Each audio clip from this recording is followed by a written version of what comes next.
കേരള വ്യാപാരി വ്യവസായി ഏകോപന സമിതി രണ്ടത്താണി യൂണിറ്റ് ഓഗസ്റ്റ് 9 ദേശീയ വ്യാപാരി ദിനം വിപുലമായി ആഘോഷിച്ചു. രാവിലെ 9 മണിക്ക് യൂണിറ്റ് പ്രസിഡന്റ് ലൗലി മുഹമ്മദ് പതാക ഉയർത്തി ചടങ്ങുകൾക്ക് തുടക്കം കുറിച്ചു. തുടർന്ന് വിവിധ ധനസഹായ പദ്ധതികളും അദ്ദേഹം പ്രഖ്യാപിച്ചു. ജോയിന്റ് സെക്രട്ടറി ഫിറോസ് പള്ളിമാലിൽ സന്ദേശ പ്രഭാഷണം നടത്തി. ആഘോഷത്തിന്റെ ഭാഗമായി പായസ വിതരണവും സംഘടിപ്പിച്ചു. സാമൂഹ്യ സേവന പ്രവർത്തനങ്ങളുടെ ഭാഗമായി രണ്ടത്താണി ശാന്തിഭവനിലേക്ക് ധനസഹായം വൈസ് പ്രസിഡന്റ് മുഹമ്മദ് അലി കൈമാറി. രണ്ടത്താണി പെയിൻ ആൻഡ് പാലിയേറ്റീവ് സെന്ററിനുള്ള സഹായം വൈസ് പ്രസിഡന്റ് സെയ്തലവി നൽകി. പൂക്കോട്ടുംപാടം തണൽ ഡയാലിസിസ് സെന്ററും മാറാക്കര KLM ഡയാലിസിസ് സെന്ററിനും ധനസഹായം നൽകുന്നതായി പ്രസിഡന്റ് പ്രഖ്യാപിച്ചു.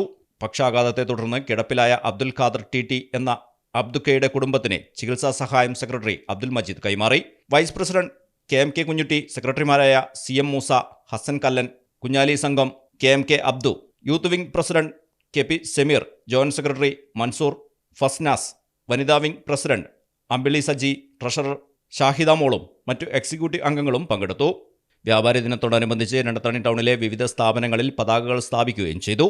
ചടങ്ങിന് ട്രഷറർ ഇബ്രാഹിം അറഫ നന്ദി രേഖപ്പെടുത്തി. News bureau, Kadampuzha.